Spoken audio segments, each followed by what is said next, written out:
My name is Sally, and I am 42 years old, and I am an office worker. I am also a childhood friend of my husband, and our parents live close by. I have taken over the family business, and although we are divorced, Steve and I are still living in the same city. When I got divorced from Steve, I thought about moving away from this city because I didn't want to see his face anymore.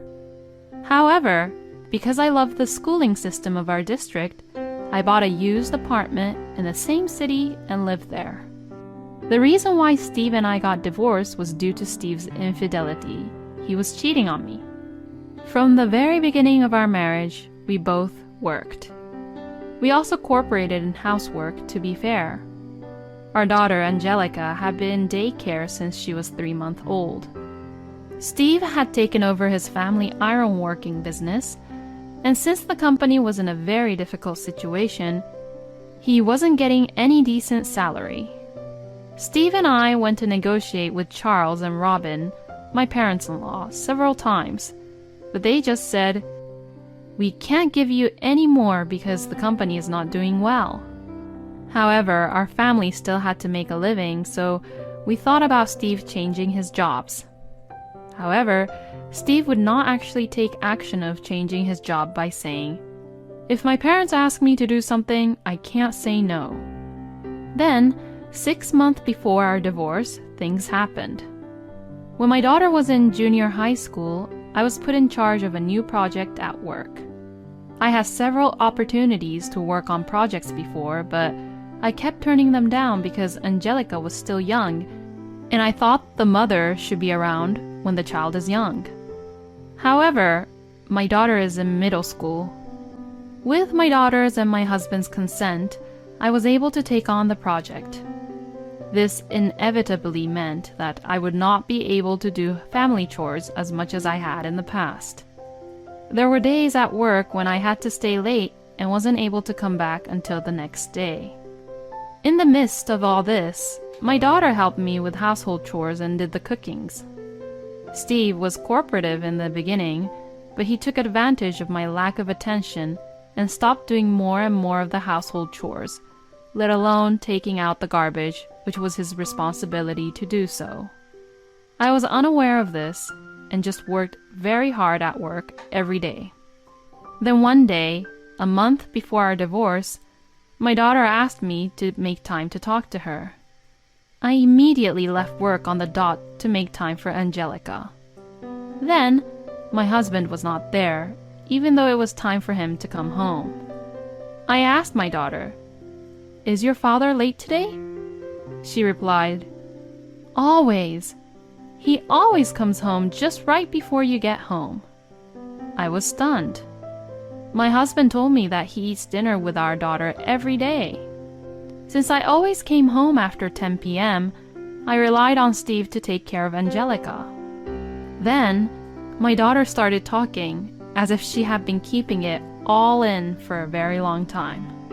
She informed me that my husband comes back home after 9 p.m. very drunk every night. Dinner had always been prepared by Angelica and not Steve. Steve just always had his phone with him and was constantly texting and calling. I was very surprised at everything Angelica told me because I had no idea of this.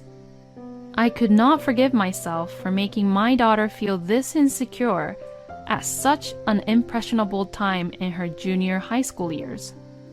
I apologized to Angelica for not being able to notice this situation from before.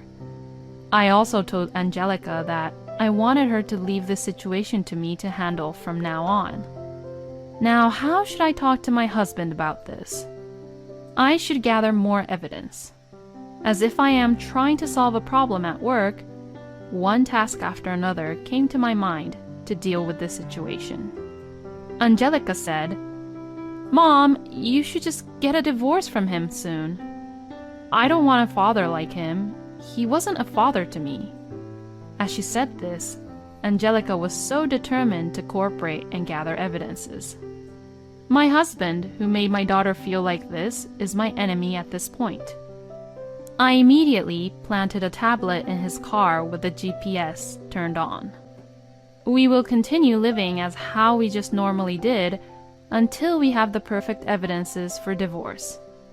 A few days later, my husband left for work saying that he had to work over the weekends.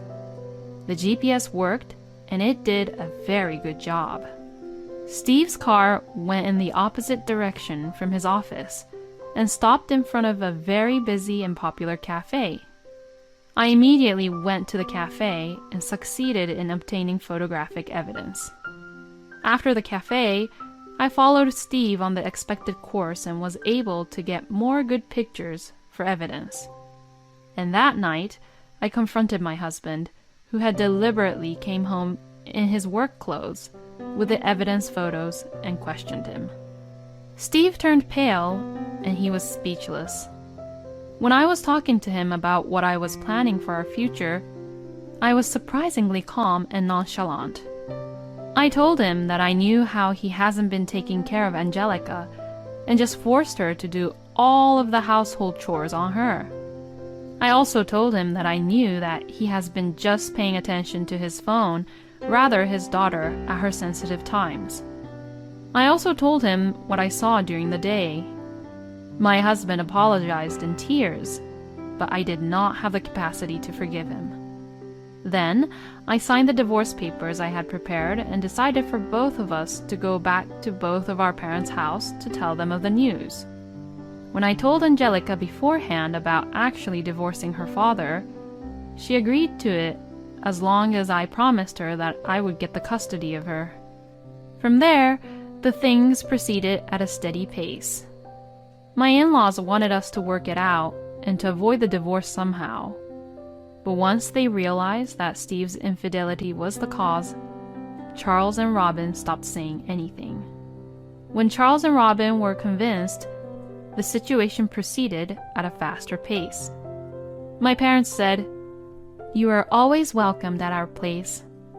But Angelica said, "I want to live with you, just the two of us.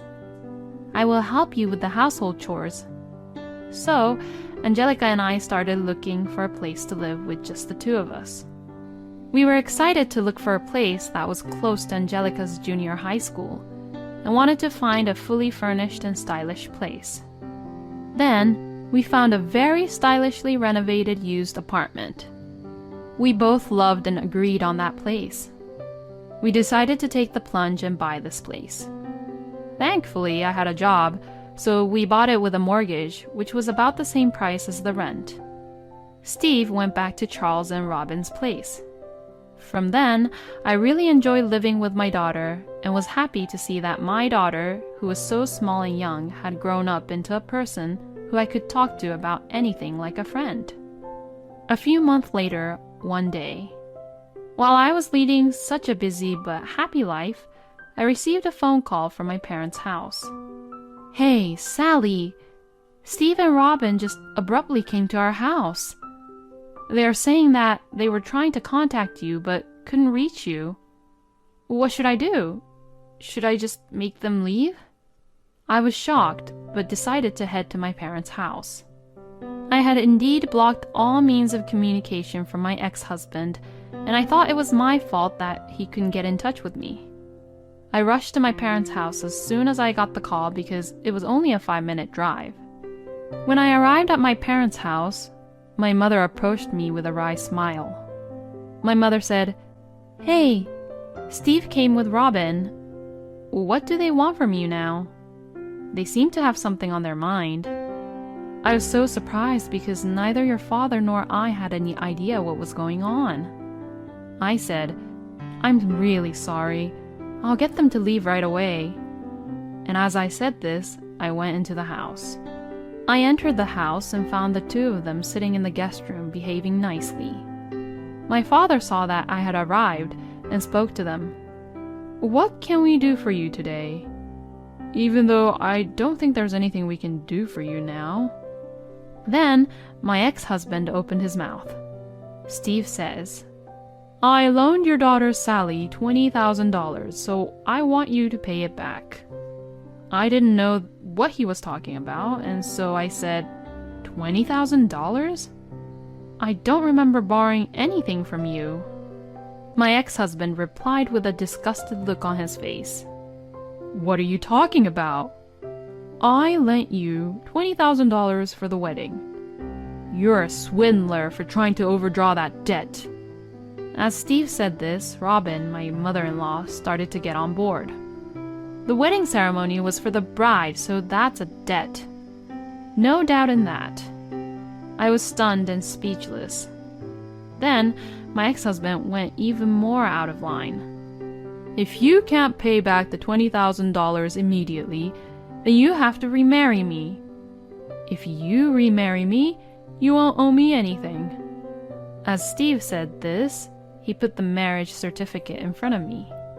Then, my father, who is a very patient man, turned red. "I have been listening to this conversation quietly, but what you're saying is insane. Wedding fee is considered as a debt? That's the most ridiculous idea I've ever heard. Maybe you're so desperate for money that you think you have used your brain to the fullest to come up with this idea, but if you want to pick a fight with us, I'll be your opponent as much as you want. I'll see you in court." After saying this, my father tore up the marriage certificate which Steve has brought. I was startled, but my father brought me back to my senses. "Wedding fee is debt. Then I'll have to charge you, Steve, for 15 years of our married life because you couldn't even make enough money to support you or Angelica and I on a salary like a high school student's part-time job. I'm sure $20,000 won't be enough to repay my charges against you, but are you ready for it? And to remarry you? I'm sorry, but I don't even want to see your face again. Remarry the woman who you were having an affair behind my back." Then my ex-husband said with tears in his eyes, "I lost in touch with her right after we got our divorce. We were nothing so serious, so I don't have any problem that I cannot contact her anymore." Then my ex-mother-in-law opened her mouth. "My son is not the only one to blame for the affair.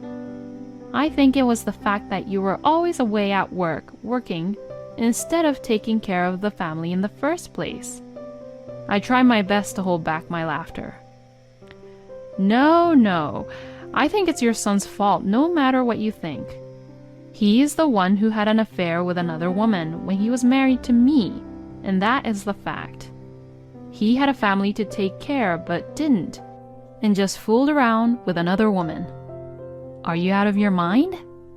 Then my husband looked embarrassed and spoke. "Fine, we don't have to remarry. Just, we want you to lend us some money." I knew it. He was here for the money after all. I knew that I had more money than he did, and I also knew that Steve had a habit of spending more money than he could afford. I sighed. "I'm sorry, but I can't help you with your request. We are not a bank, nor we are your moneylender. If you don't have money, you have no choice but to live frugally. Please leave." As I said this, Robin said, "Just $10,000. No, even $5,000 will do. Please lend us. Our company went out of business and we can't make ends meet." When I tried to refuse, my father said and asked my mother, "Sandra, please pack something to eat. Pack for 3 people." My mother willingly started to prepare. My father spoke. "That's all we can do. We have taught our daughter to help people in need. But we didn't teach our daughter to do what she is told to do, but just to be a help and support. I believe and felt that our daughter, Sally, has grown up to be a very strong adult. Please take home these home-cooked meals for my wife today that I am so proud of. And don't ever get involved with my family ever again." And with that, he opened the door for them and urged them to leave. Steve and Robin just took the supper from my mother, which she had prepared for them, and left hurriedly. After seeing them off, my parents and I looked at each other. I started to laugh and said, "What was that?" I couldn't believe what had just happened now. I thought I was in some kind of drama on a TV show. My father replied, "It's probably much more spectacular than a bad drama on a TV show. Anyways, that's my girl. You've gotten so strong." My mother said, "You really have grown strong." I was so surprised, and I was very proud of what I saw today.